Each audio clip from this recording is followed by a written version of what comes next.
हम हैं नया IBN 7 हौसला है।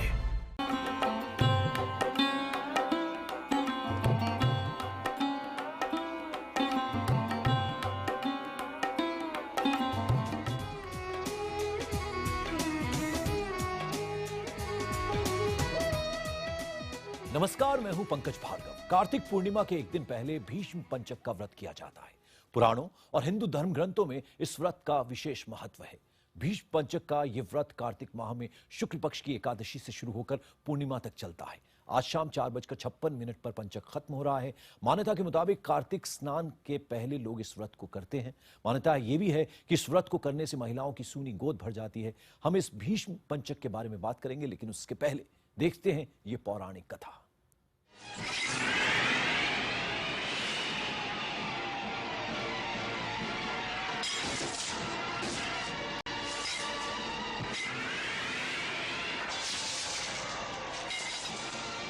अंगराज कर्ण,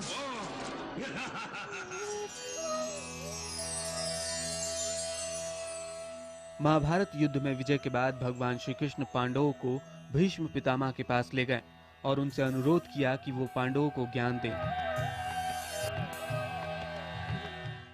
सरशैया पर लेटे भीष्म सूर्य के उत्तरायण होने की प्रतीक्षा कर रहे थे ताकि वो प्राण त्याग सकें। भीष्म ने कृष्ण के अनुरोध पर कृष्ण समेत पांडवों को राजधर्म, वर्ण धर्म और मोक्ष धर्म का ज्ञान दिया। भीष्म के ज्ञान देने का सिलसिला एकादशी से लेकर पूर्णिमा यानी 5 दिनों तक चलता रहा। कैसी नियति है ये। भीष्म ने जब पूरा ज्ञान दे दिया तब श्री कृष्ण ने कहा कि आपने जो 5 दिनों में ज्ञान दिया है वो 5 दिन अति मंगलकारी हो गए हैं। इन 5 दिनों को भीष्म पंचक के नाम से जाना जाएगा। भारतीय संस्कृति और सभ्यता को समझने के लिए हमें भारतीय विज्ञान को समझना होगा। ज्योतिर्विज्ञान एक बहुत वैज्ञानिक पद्धति का विज्ञान है। इसमें 27 नक्षत्र होते हैं और इन 27 नक्षत्रों में अंतिम 5 नक्षत्रों को पंचक कहते हैं। जगह जगह बहुत सारी भ्रांत धारणाएं हैं। पंचक में ये करना चाहिए, पंचक में ये नहीं करना चाहिए। भीष्म पंचक व्रत में 4 द्वार वाला एक मंडप बनाया जाता है। मंडप को गाय के गोबर से लीपकर मध्य में एक वेदी का निर्माण किया जाता है। वेदी पर तिल रखकर कलश स्थापित किया जाता है। इसके बाद भगवान वासुदेव की पूजा की जाती है। इस व्रत में कार्तिक शुक्ल एकादशी से लेकर कार्तिक पूर्णिमा तिथि तक घी के दीपक जलाए जाते हैं। भीष्म पंचक व्रत करने वाले को 5 दिनों तक संयम एवं सात्विकता का पालन करते हुए यज्ञ आदि कर्म करना चाहिए। इस व्रत में गंगा पुत्र भीष्म की तृप्ति के लिए श्राद्ध और तर्पण का भी विधान है। भीष्म पंचक व्रत अति मंगलकारी और पुण्यदायी है। जो कोई भी श्रद्धा पूर्वक इस व्रत को करता है उसे मृत्यु पश्चात उत्तम गति प्राप्त होती है। ये व्रत पूर्ण संचित पाप कर्मों से मुक्ति प्रदान करने वाला और कल्याणकारी है। जो भी ये व्रत रखता है वो सदैव स्वस्थ रहता है और उसे प्रभु का आशीर्वाद प्राप्त होता है। मान्यता के मुताबिक इस व्रत को करने से महिलाओं की सूनी गोद भर जाती है और तमाम तरह की मनोकामनाएं पूरी होती हैं।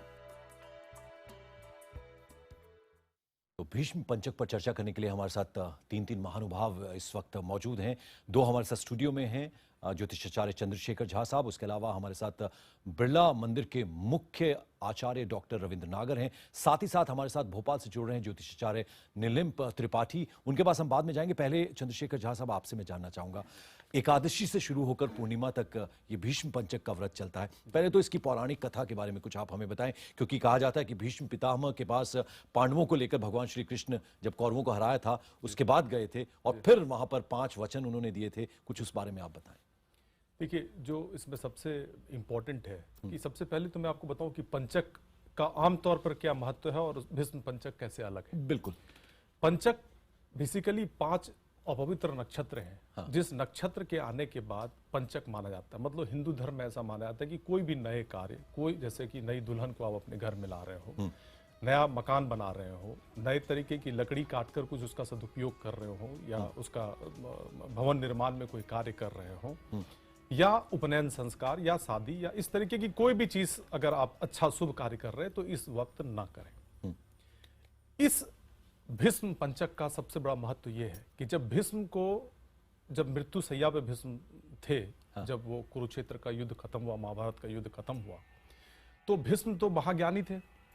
कृष्ण बोले पांचों पांडव को कि तुम लोगों ने जो इसमें कोई भी तरीके की अपने जीवन में जो पाप करी है, वो भीष्म के सामने आओ, भीष्म से ज्ञान लो। और भीष्म उस समय में अपनी, चूंकि भीष्म को इच्छा मृत्यु थी, भीष्म चाह रहे थे कि भाई हमारा जो ज्ञान है, मैं इस मोक्ष की प्राप्ति की तरफ, मतलब अपनी मृत्यु को जब इच्छा के अनुसार से प्राप्त करूं, तो उससे पहले इसके हमारे ज्ञान का कोई सदुपयोग हो। जो कृष्ण ने बोला पांचों पांडवों को, अगर तुम्हें मुक्ति चाहिए, अगर तुम्हें मोक्ष की प्राप्ति चाहिए, तो भीष्म के पास आओ। भीष्म उस समय व्रत पे थे, चूंकि प्राण छोड़ने की तैयारी कर रहे थे। पांचों पांडवों को बुलाया और पांचों पांडवों को बुलाया कि तुम्हारे पाप से तुम्हें धुलने के लिए कौन कौन से 5 उपाय हैं।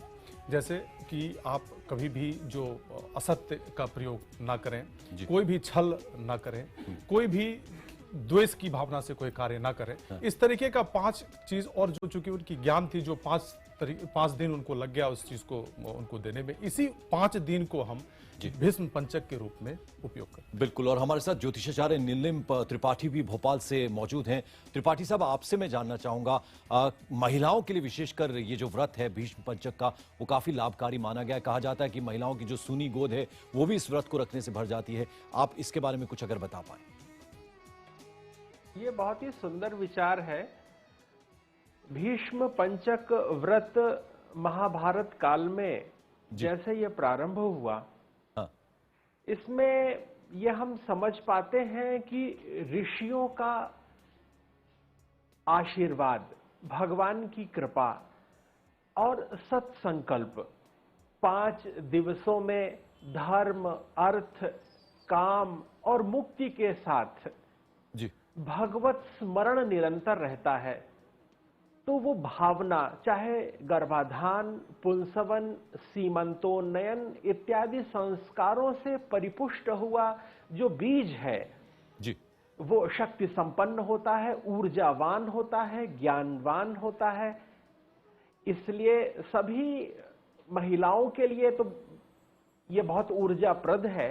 लेकिन भारतवर्ष में प्रत्येक व्यक्ति उत्सव धर्मी है, साधना धर्मी है, त्याग धर्मी है।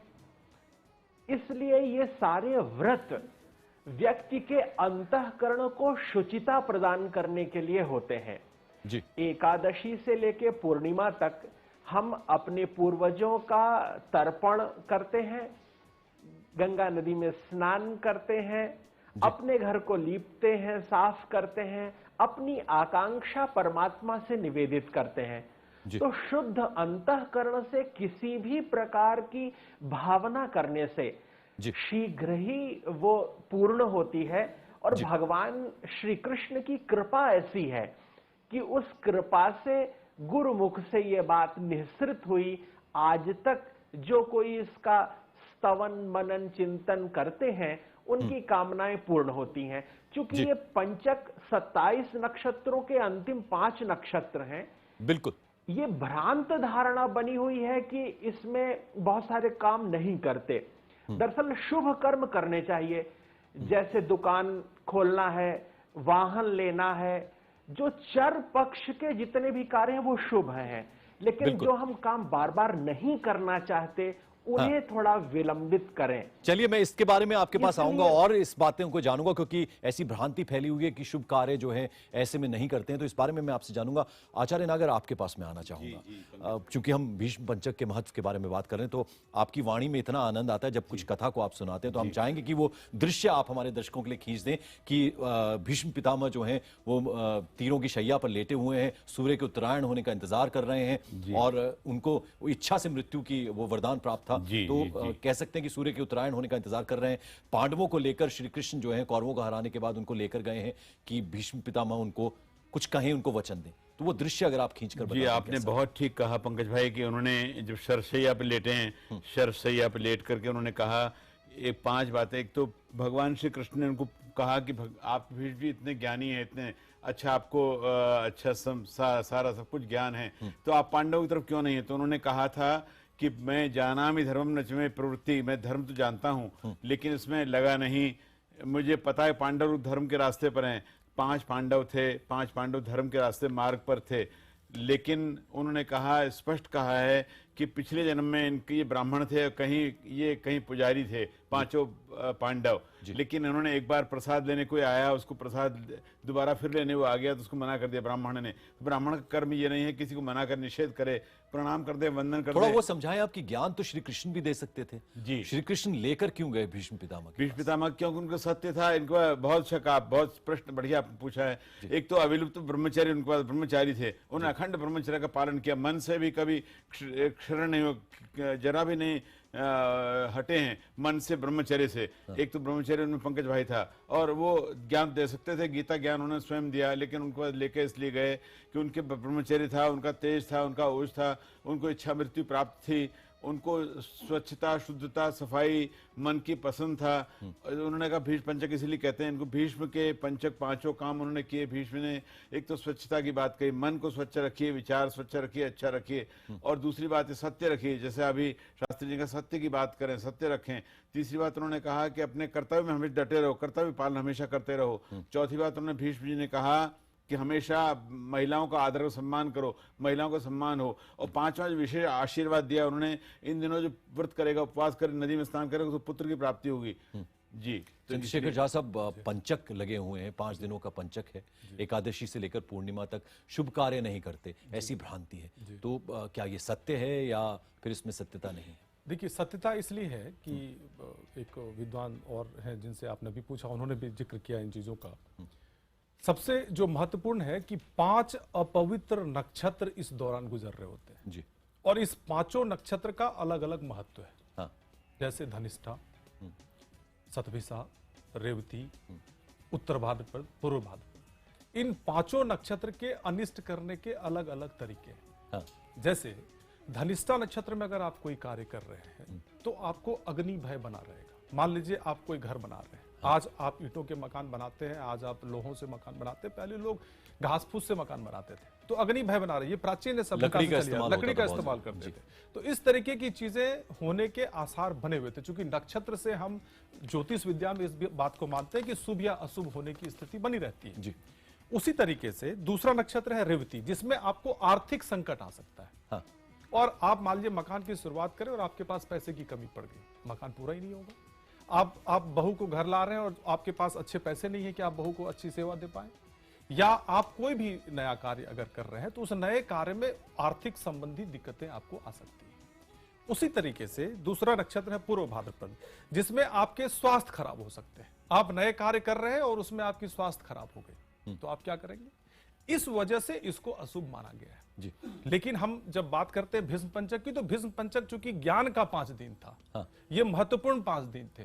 कृष्ण जी इसमें सम्मिलित थे, विष्णु जी के आगमन का ये समय है, एकादशी के दिन, जिस दिन हम कहते हैं कि देवोत्थान एकादशी, या विष्णु भगवान उस दिन जगते हैं चतुर्मास को छोड़कर। चतुर्मास को अगर आप देखें तो उस चतुर्मास में बाढ़, सुखाड़, आंधी, तूफान सारे आते हैं। इसलिए हम हिंदू धर्म में ये मानते हैं कि भगवान विष्णु उस बीच में जागृत नहीं है, जो एकादशी के दिन जागृत होते हैं। उसी तरीके से 2 और नक्षत्र के विषय में मैं आपको बताना चाहता हूं। हाँ। जैसे उत्तर भाद्रपद, उत्तर भाद्रपद में अगर कोई कार्य करेंगे तो आपको आर्थिक दंड लग सकता है। हाँ। उसी तरीके से शतभिषा नक्षत्र में कोई घरेलू सदस्य आपके बीमार पड़ जाएंगे। हाँ। तो इस तरीके से हम कहते हैं कि भाई इस बीच में आप कोई भी शुभ कार्य ना करें, कोई भी ऐसे कार्य जो नया हो, आपके परिवार के लिए शुभ हो, या आप पहली बार कर रहे हो, अच्छी तरीके से करना चाहिए उसको, और अच्छे मुहूर्त में करना चाहिए। तो नीलिम त्रिपाठी साहब, आपसे मैं ये जानना चाहूंगा, आप जरा हमारे दर्शकों को ये बताएं कि हम जैसा जो आम आदमी है, जिसको हिंदू कैलेंडर के बारे में ज्यादा जानकारी नहीं है, क्योंकि हिंदू धर्म में हर दिन का एक महत्व बताया गया है, तो ये जो पंचक हैं, जैसा कि यहाँ पर चंद्रशेखर झा साहब ने बताया कि ये 5 चीजें जो हैं, वो कुछ नक्षत्रों के बारे में उन्होंने बताया कि वो हानि पहुंचा सकते हैं, तो आम आदमी किस तरह से ख्याल रख सकता है? आम आदमी को तो बहुत ही सहज और सरल रहना चाहिए, क्योंकि परमात्मा ने ही सभी चीजों का निर्माण किया है, और परमात्मा कभी किसी चीज का अनिश्चित निर्माण नहीं करते। हाँ। तो प्रत्येक वस्तु पे श्रद्धा, समर्पण और विश्वास रखना चाहिए, सावधानी रखनी चाहिए। हमारे 27 नक्षत्र हैं जो बार बार क्रम से आते रहते हैं, तो अश्विनी, भरणी, कृत्तिका, रोहिणी, मृगशिरा, आर्द्रा, पुनर्वसु कितने सुंदर हैं। ये चंद्रमा की 27 पत्नियां हैं जो दक्ष की कन्याएं हैं। अब विभिन्न कलाओं के साथ चंद्रमा नित्य प्रति बदलता रहता है। अमावस्या में चंद्रमा क्षीण हो जाता है और पूर्णिमा में पूर्ण हो जाता है, उसमें रसप्लाव होने लगता है। कहते हैं कि जब समुद्र जैसे जड़ में अगर चेतना आ जाती है, अमावस्या और पूर्णिमा में ज्वार भाटा आ जाता है, तो मनुष्य एक चेतन प्राणी है। ये देवोत्थानी एकादशी से लेकर के पूर्णिमा तक हमारे अंतःकरण में, हमारे जीवन में जी सकारात्मक ऊर्जा, चेतना और व्यवहार के प्रति अगर शुचिता होगी तो हम ईश्वर को निकटता से पाएंगे। जी। भगवान हमारे अंतःकरण का ही विस्तार है। भ अर्थात भूमि, ग अर्थात गगन, व अर्थात वायु, अ अर्थात अगन और न आने नीर। भगवान की जागृति अर्थात हमारे जीवन में पंच तत्वों की जागृति और उसकी पूर्णता और उसका आशीष हमें मिले, हम स्वभाव में रह सकें। इन 5 नक्षत्रों के वृक्ष हैं, जिनके वृक्ष लगाने से उन नक्षत्रों की शांति हो जाती है। अर्थात भय से मुक्त होकर हम आनंद से कैसे रह सकते हैं, इस विद्या और विज्ञान का नाम ज्योतिष है। बिल्कुल। ज्योतिष एक दैवीय, एक वेद का अंग है जो ज्योतिषमती प्रज्ञा का प्रस्फुरण करा देती है। जी। हमारी चित्त चेतना में आनंद और आह्लाद ला देती है। जो नहीं दिखता वो भी हमें आलोकित होने लगता है और हम अपने जीवन में जो कुछ है उसको हटाकर उपादेय की ओर आगे बढ़ जाते हैं। बिल्कुल। हमारा आचार्य जीवन नागर, यहाँ आपसे मैं संग्रहण समझना ही न चाहूंगा। रहे। जी, मैं आपके पास आता हूं। भीष्म पंचक की बात हो रही है तो पूजा की विधि अगर थोड़ा समझा पाएं। कहा जाता है कि 4 द्वारों का मंडप बनाया जाता है, गाय के गोबर से लेप किया जाता है जमीन पर। कुछ इस बारे में कुछ पूजा की विधि आप समझा। जी, आप ठीक कह रहे हैं पंकज भाई। एक तो जो अगर पूरे कार्तिक मास में स्नान न कर सके हो, दान न कर सका हो कोई व्यक्ति, तो दान करे, 5 दिनों में, इन दिनों में स्नान करे। और आपने जैसे बताया कि एक मंडप बना करके उसमें गंध, अक्षत, पुष्प, धूप, दीप, नैवेद्य, फल, तांबूल आदि भगवान को अर्पण करे, लक्ष्मी नारायण जी की पूजा करे, भगवान को प्रणाम कर ले। पूरे वर्ष भर अगर नहीं कर पाया हो तो भी 5 दिन में यदि कर लेता है, एक दिन भी कर ले, पूर्णिमा के दिन कर ले। पूर्णिमा को आप देखते हैं गुरु नानक देव जी की जयंती भी है, गुरु पर्व भी है। तो इसमें कोई भी अपने गुरुओं को, पूज्यों को, वंदनीयों को मन को साफ स्वच्छ रखें। कर्तव्य के प्रति परायण, जैसा भी त्रिपाठी जी कह रहे थे, कर्तव्य बहुत अपना पालन कर दे, कर्तव्य पालन, मन को स्वच्छ रखें, कर्तव्य अपने करते रहें, जो काम जिसका है वो करता रहे। हम दूसरे काम की आलोचना, निंदा बिल्कुल न करें, अपने काम में लगे रहें। अगर कर्तव्य स्वे स्वे कर्मण निरतः संसिद्धिम लभते नरः, अपने काम में लगा हुआ व्यक्ति संसिद्धि प्राप्त करता है। आपने ठीक कहा, मंडप बना करके द्वार पर अच्छे अच्छे केले के स्तंभ लगा करके या द्वार तोरण लगा करके, बंधनवार लगा करके पूजा करें। इस उंगली अनामिका से पूजा करते हैं, इससे स्वयं तिलक लगाते हैं, इससे पितृश्वरों को तिलक करते हैं, इससे ब्राह्मणों को करते हैं, अंगूठे से तिलक लगा करके भगवान की पूजा करें, लक्ष्मी नारायण की, तो पूरे साल भर का फल प्राप्त होता है। चंद्रशेखर झा साहब, आप समझाएं कि 5 बजे का मुहूर्त जो है वो किस तरह से वो बना हुआ है और उस वक्त क्या कुछ किया जा सकता है। देखिए, जो सबसे महत्वपूर्ण है कि सबसे पहले तो आपका जो आत्मा का शुद्धिकरण है, और चूंकि भगवान विष्णु की ये पूजा है, तो भगवान विष्णु की पूजा में चूंकि ये पंचक 5 तरीके का जो पुष्प है, जो 5 तरीके की मिठाई है, पंचगव्य है, मतलब गौ की पूजा, जो मतलब भगवान विष्णु को खुश करने की पूजा है। तो जो गौ उत्पाद है 5, मतलब दूध से जो बने हुए 5 उत्पाद हैं, जैसे घी से दिया जलाना या दूध का सेवन करना, इन चीज़ों से अगर आप पूजा करते हैं, 5 तरीके का फल का व्यवहार करते हैं, तो आपको भगवान विष्णु आपके ऊपर प्रसन्न होंगे। सबसे पहले जो भीष्म पंचक का जो महत्व है वो ये है कि आपके बच्चों के दीर्घायु होने का योग है, जैसा आपने पहले बताया कि ये गोद भरने का योग है, और इससे आपके आर्थिक फायदा होने का योग है, आपके परिवार में सुख शांति का योग है। तो उस मुहूर्त में अगर आप अच्छा पूजा करते हैं, तो आप भगवान विष्णु की सही आराधना करते हैं, तो आपके पास ये सारी चीजों की प्राप्ति होगी और आपके यहाँ सुख बना रहेगा। त्रिपाठी जी, श्लोकों और मंत्रों का जो है अपना महत्व है, और ऐसे में ओम भगवते वासुदेवाय नमः, इस मंत्र का तो खैर जाप कर ही सकते हैं भगवान विष्णु, और चूंकि भगवान श्री कृष्ण की आराधना ऐसे में करनी होती है। इसके अलावा और कौन कौन से मंत्र जो हैं उनका जाप करना या उनका श्रवण करना जो है वो हितकारी रहता है? ओम नमो भगवते वासुदेवाय, यह एक द्वादशाक्षर दिव्य मंत्र है। जी।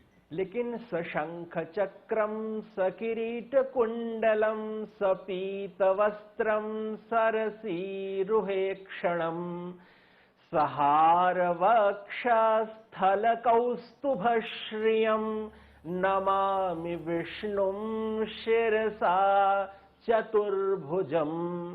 ऐसा श्लोक बोल के भगवान के दिव्य स्वरूप का स्मरण करें कि उनके माथे पर मोर मुकुट लगा हुआ है, कानों में कुंडल है, वे स्मेरानन है, वो मुस्कुरा रहे हैं, वे आशीर्वाद मुद्रा में हैं, वे हमारी ओर देखकर कृपा वत्सल भाव से उत्सुक हैं, हमारी ओर आशीर्वाद का भाव लिए हुए हैं।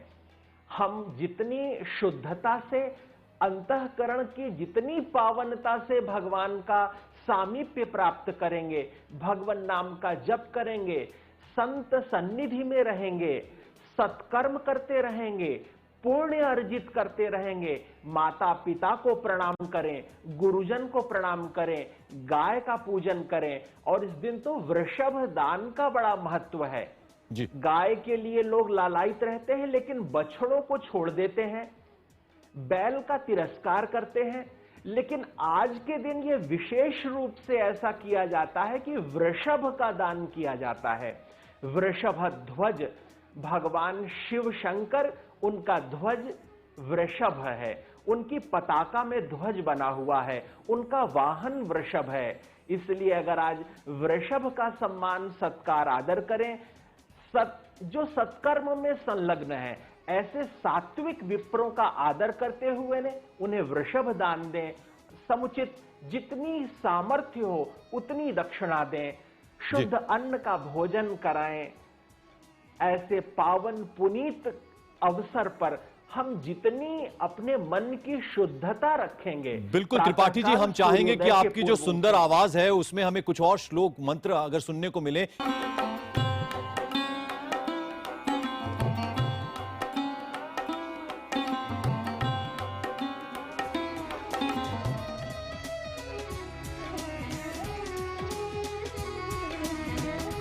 कार्तिक पूर्णिमा के एक दिन पहले भीष्म पंचक का व्रत किया जाता है। पुराणों और हिंदू धर्म ग्रंथों में इस व्रत का विशेष महत्व है। भीष्म पंचक का यह व्रत कार्तिक माह में शुक्ल पक्ष की एकादशी से शुरू होकर पूर्णिमा तक चलता है। आज शाम 4:56 पर पंचक खत्म हो रहा है और मान्यता के मुताबिक कार्तिक स्नान के पहले लोग इस व्रत को करते हैं। मान्यता यह भी है कि इस व्रत को करने से महिलाओं की सूनी गोद भर जाती है। हम इस भीष्म पंचक के बारे में लगातार बात कर रहे हैं, लेकिन एक बार फिर ये देखते हैं पौराणिक कथा।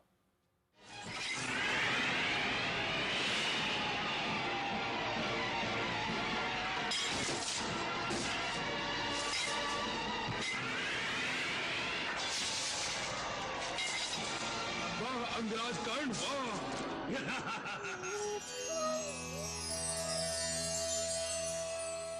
महाभारत युद्ध में विजय के बाद भगवान श्री कृष्ण पांडवों को भीष्म पितामह के पास ले गए और उनसे अनुरोध किया कि वो पांडवों को ज्ञान दें। सरशैया पर लेटे भीष्म सूर्य के उत्तरायण होने की प्रतीक्षा कर रहे थे ताकि वो प्राण त्याग सकें। भीष्म ने कृष्ण के अनुरोध पर कृष्ण समेत पांडवों को राजधर्म, वर्ण धर्म और मोक्ष धर्म का ज्ञान दिया। भीष्म के ज्ञान देने का सिलसिला एकादशी से लेकर पूर्णिमा यानी 5 दिनों तक चलता रहा। कैसी नियति है ये। भीष्म ने जब पूरा ज्ञान दे दिया तब श्री कृष्ण ने कहा कि आपने जो 5 दिनों में ज्ञान दिया है वो 5 दिन अति मंगलकारी हो गए हैं। इन 5 दिनों को भीष्म पंचक के नाम से जाना जाएगा। भारतीय संस्कृति और सभ्यता को समझने के लिए हमें भारतीय विज्ञान को समझना होगा। ज्योतिर्विज्ञान एक बहुत वैज्ञानिक पद्धति का विज्ञान है। इसमें 27 नक्षत्र होते हैं और इन 27 नक्षत्रों में अंतिम 5 नक्षत्रों को पंचक कहते हैं। जगह जगह बहुत सारी भ्रांत धारणाएं हैं, पंचक में ये करना चाहिए, पंचक में ये नहीं करना चाहिए। भीष्म पंचक व्रत में 4 द्वार वाला एक मंडप बनाया जाता है। मंडप को गाय के गोबर से लीपकर मध्य में एक वेदी का निर्माण किया जाता है। वेदी पर तिल रखकर कलश स्थापित किया जाता है। इसके बाद भगवान वासुदेव की पूजा की जाती है। इस व्रत में कार्तिक शुक्ल एकादशी से लेकर कार्तिक पूर्णिमा तिथि तक घी के दीपक जलाए जाते हैं। भीष्म पंचक व्रत करने वाले को 5 दिनों तक संयम एवं सात्विकता का पालन करते हुए यज्ञ आदि कर्म करना चाहिए। इस व्रत में गंगा पुत्र भीष्म की तृप्ति के लिए श्राद्ध और तर्पण का भी विधान है। भीष्म पंचक व्रत अति मंगलकारी और पुण्यदायी है। जो कोई भी श्रद्धा पूर्वक इस व्रत को करता है उसे मृत्यु पश्चात उत्तम गति प्राप्त होती है। ये व्रत पूर्ण संचित पाप कर्मों से मुक्ति प्रदान करने वाला और कल्याणकारी है। जो भी ये व्रत रखता है वो सदैव स्वस्थ रहता है और उसे प्रभु का आशीर्वाद प्राप्त होता है। मान्यता के मुताबिक इस व्रत को करने से महिलाओं की सूनी गोद भर जाती है और तमाम तरह की मनोकामनाएं पूरी होती हैं। तो भीष्म पंचक पर हम लगातार चर्चा कर रहे हैं। स्टूडियो में हमारे साथ दिल्ली के बिरला मंदिर के मुख्य आचार्य डॉक्टर रविंद्र नागर हैं, साथ ही साथ ज्योतिषाचार्य चंद्रशेखर झा हैं। इसके अलावा हमारे साथ भोपाल से जुड़े हुए हैं ज्योतिषाचार्य नीलिम त्रिपाठी साहब भी। आचार्य नागर, ये बताएं आप कि 5 दिनों तक लगातार घी के दिए जला जाते हैं और फिर अखंड ज्योति की स्थापना के साथ ये पूजा संपन्न होती है। ऐसे में स्नान का भी बहुत महत्व है। बहुत ठीक कहते हैं आप। ये आपने ठीक कहा पंकज भाई, स्नान का बहुत महत्व, पूरे कार्तिक में स्नान का महत्व है। इन 5 दिनों तो पंचाग्नि, पंचगव्य, पंचामृत लेकर के, और अगर स्नान कर लेते हैं 5 नदियों में, गंगा, यमुना, सरस्वती, रेवती, पयुष्णी, जहाँ नर्मदा, जहाँ भी जाके स्नान कर लेते हैं, गोदावरी में, उनमें पूरे वर्ष का अथवा पूरे कार्तिक का फल मिलता है। हाँ। तो प्रातःकाल उठ करके 5 बजे ऐसे स्नान कर लें। इनमें अगर जाकर के 5 डुबकी लगा लें पूर्व की ओर मुख देख करके शांत भाव से, तो पूरे वर्ष का एक तो फल मिलता है। और इनमें पंचामृत, पंचगव्य पान कर लें तो, या 5 फलों का दान बहुत विशेष महत्व का। अर्जुन को सब कुछ याद था। भीष्म पितामह ने कहा, अर्जुन तुम्हें सब कुछ तो पता है लेकिन तुम्हें अपने कर्तव्य का पता नहीं था। कर्तव्य का बोध कराया भगवान विष्णु ने, अर्थात वासुदेव ने। उन्हें सब कुछ ज्ञान तो बहुत था अर्जुन को। ये था कि मेरे चाचा हैं, नाना है, मामा, ये पता था उसको, इनको नहीं मारने से युद्ध नहीं करना, लेकिन कर्तव्य का बोध नहीं था। तो कर्तव्य बोध करते हैं। और इसमें विशेष बात यह है, स्नान करते समय काम, क्रोध, लोभ, मोह, मद, मात्सर्य, इनको सब कुछ त्याग करना चाहिए। धीरे धीरे कम करते हैं। काम भी सब में होता है, क्रोध है, लोभ है। क्रोध, गुस्से की बात हम कभी करेंगे आपसे पंकज भाई। क्रोध तो सबको आता है, चींटी को दवाई तो भी गुस्सा आ जाता है। कोई कहे मुझे गुस्सा नहीं आता है तो मनुष्य नहीं है। लेकिन क्रोध को जितना कम करें उतना अच्छा है। काम, क्रोध, लोभ, मोह, मद, मात्सर्य कम करते हैं। प्रातःकाल स्नान करके प्रार्थना करते हैं, सूर्य को अर्घ देते हैं। हे सूर्य भगवान, हमारे स्वास्थ्य को अच्छा रखें, हमारे परिवार को बढ़ोतरी करें। ऐसा करते हैं तो अच्छा होता है। चंद्रशेखर जी, 12 हमारी राशियां होती हैं, तो राशियों का अपना महत्व है। तो हम चाहेंगे कि वो पूरी 12 राशियों के बारे में अगर आप हमें बता दें जल्दी से। जी बिल्कुल। देखिए, चूंकि ये भगवान विष्णु की आराधना इसमें महत्वपूर्ण है, श्री कृष्ण की आराधना महत्वपूर्ण, चूंकि श्री कृष्ण भी विष्णु के रूप माने जाते हैं। सबसे पहले मैं मेष राशि वालों को बोलूंगा कि आप लाल चीजों की प्रधानता रखें। लाल चीजों की प्रधानता अगर आप रखेंगे तो सबसे पहले आपकी जो आर्थिक कष्ट है, जो आर्थिक संकट है, वो आपकी दूर हो जाएगी। मतलब पंचगव्य लेके, पंचफूल लेके, पंचपुष्प लेके, पंचफल लेके आप इसकी पूजा तो करते ही है, साथ में ये जरूर करिए आप आज घी के दिए जलाइए। वृष राशि वालों को मेरा सलाह है कि आज आप घी के दिए जलाएं। घी के दिए अगर आप जलाते हैं तो आपको कर्ज से मुक्ति मिलेगी। तीसरी राशि है मिथुन राशि। मैं आपको बोलूंगा कि जौ के फूल चढ़ाएं। जौ के फूल अगर आप चढ़ाते हैं तो आपका स्वास्थ्य अच्छा रहेगा। आप जो पंचगव्य है, जो पंचपुष्प है, मैं बार बार इसको दोहरा रहा हूं कि ये 5 तरीके की चीजों को आप इसमें यूज करिए। चूंकि ये पंचक है, 5 तरीके की चीजों के मिश्रण से पूजा होगा। मिथुन राशि वालों के लिए मैंने बता दिया। कर्क राशि वालों के लिए मैं बोलूंगा कि पूजा में सुगंधि का प्रयोग करें। अगर आप सुगंधि का प्रयोग करते हैं तो आपका ऐश्वर्य बढ़ेगा। सिंह राशि वालों को मैं बोलूंगा कि आप कमल फूल जरूर चढ़ाएं। कमल फूल अगर चढ़ाते हैं तो आपके आर्थिक संकट दूर होंगे और आर्थिक रूप से आप उन्नति करेंगे। अगली राशि है कन्या राशि। बेलपत्र का आप प्रयोग करें। बेलपत्र का अगर आप प्रयोग करते हैं तो आपके बच्चों के स्वास्थ्य में सुधार आएगा। भगवान विष्णु की कृपा बढ़ेगी और आपके बच्चों के स्वास्थ्य में सुधार आएगा। इसकी अगली राशि है तुला राशि। आप सफेद पुष्प अर्पित करें। अगर आप सफेद पुष्प अर्पित करते हैं तो कोई आर्थिक दंड आपके ऊपर नहीं लगेगा। मतलब किसी भी तरीके की ऐसी दंड नहीं लगेगी जिससे आपको आर्थिक नुकसान होगा। उसके बाद की राशि है वृश्चिक राशि। वृश्चिक राशि वालों को मैं बोलूंगा कि आज लाल और नीले पुष्प से पूजा करें। लाल और नीले पुष्प से अगर आप पूजा करते हैं तो आपको आर्थिक फायदा होगा, आपके व्यापार में बढ़ोतरी होगी। अगर आप नौकरी पेशा में हैं तो भी आपके प्रमोशन और आपके पैसे बढ़ेंगे। इसके बाद की राशि है धनु राशि। धनु राशि वालों को मैं सलाह दूंगा कि पीला और सफेद पुष्प ज्यादा चढ़ाएं। पीला और सफेद पुष्प अगर आप ज्यादा चढ़ाते हैं तो आपके स्वास्थ्य की समस्या खत्म हो जाएगी। इसके बाद की राशि है मकर राशि। मकर राशि वालों को मैं सलाह दूंगा कि बैगनी फूल और वस्त्र चढ़ाएं। बैगनी फूल और वस्त्र अगर आप चढ़ाते हैं तो आप तनाव मुक्त हो जाएंगे, हाइपरटेंशन से आपको निजात मिलेगा। इसके बाद की राशि है कुंभ राशि। कुंभ राशि वालों को मैं बोलूंगा बेलपत्र चढ़ाकर घी के दिए जरूर दिखाएं। घी के दिए अगर आप दिखाते हैं तो आपको सबसे पहला चीज ये होगा कि घरेलू समस्या से आपको मुक्ति मिल जाएगी। अंतिम राशि है मीन राशि।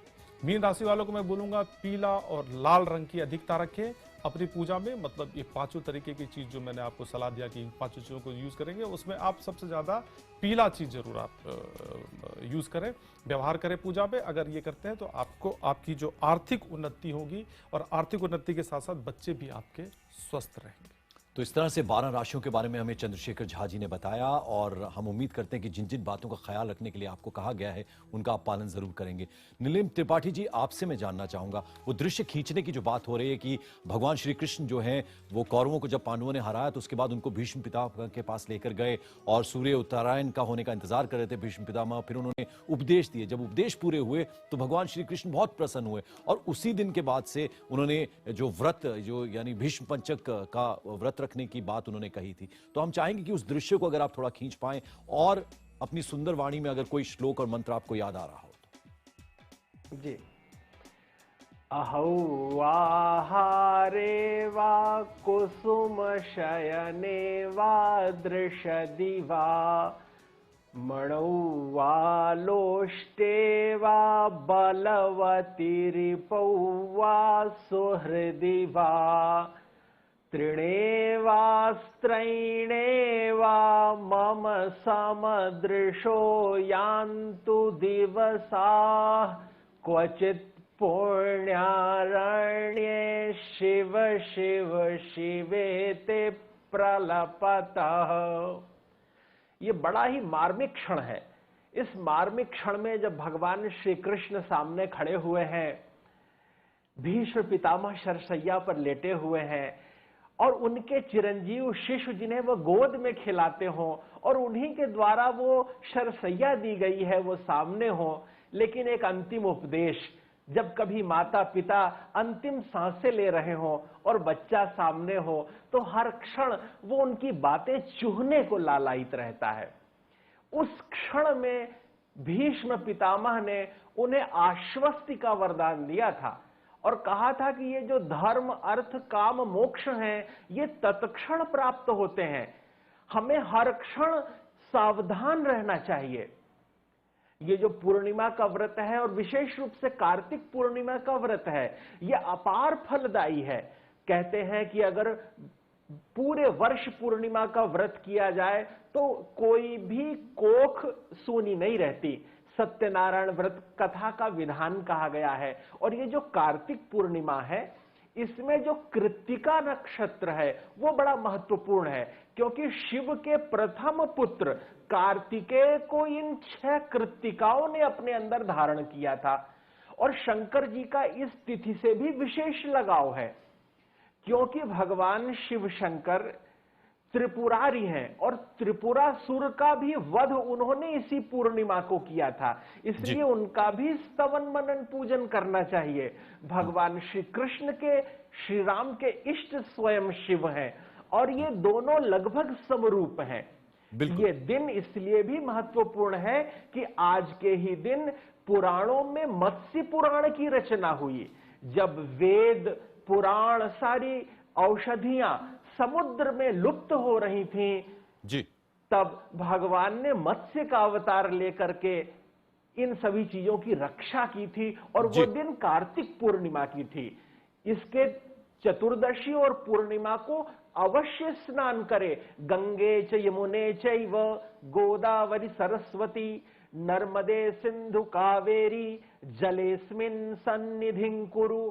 आप सब लोग अपने अपने शयन कक्ष में, अपने अपने स्नान कक्ष में जल को लेकर छिड़के जी। और इस छिड़के हुए जल को अपने ऊपर भी छिड़कें, आपको स्नान का फल प्राप्त होगा। आचार्य नागर, बहुत ही ये बड़ा खूबसूरती से सारी पुण्यदायी बातें काम। यहाँ त्रिपाठी जी कह रहे हैं। आपसे मैं जानना चाहूंगा कि वो मंत्रों का उच्चारण वहां कर रहे हैं भोपाल में बैठे हुए, हमारे तमाम दर्शक देश भर के दर्शक जो हैं वो देख रहे हैं, श्रवण मात्र से भी लाभ होता है जब ये मंत्रों का उच्चारण हमारे सुनते हैं? और कल ही उज्जैन में कालिदास जयंती मनाई गई। कालिदास हमारे बहुत अच्छे कवि हैं, कालिदास हैं, बाण हैं, भवभूति हैं, भट्ट हैं, इन सबका स्मरण करें, इनके ग्रंथों को पढ़ें।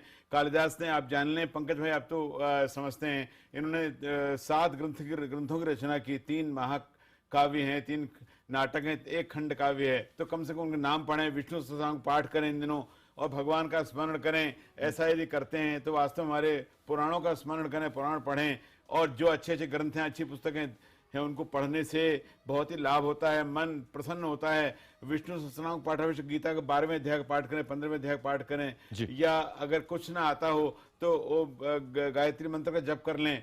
ऐसा अगर करते हैं तो बहुत ही शुभ होता है। आज बैकुंठ चतुर्दशी है, बुधवार का दिन है, थोड़ा सा उसके बारे में हमें, हालांकि हमने कल उस पर बात किया था, और साथ ही साथ कार्तिक पूर्णिमा के बारे में कुछ अगर हमें बता पाएं आप।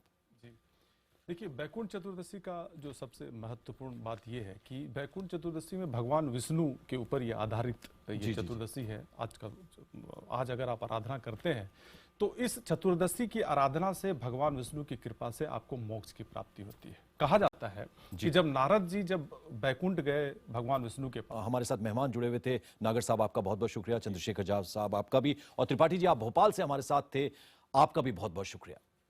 और पंकज भाई, हम चाहते हैं खूब पढ़ें, स्वाध्याय करें, खूब बढ़ें। इस भावना के साथ हम आपको नमस्कार करते हैं। बहुत धन्यवाद।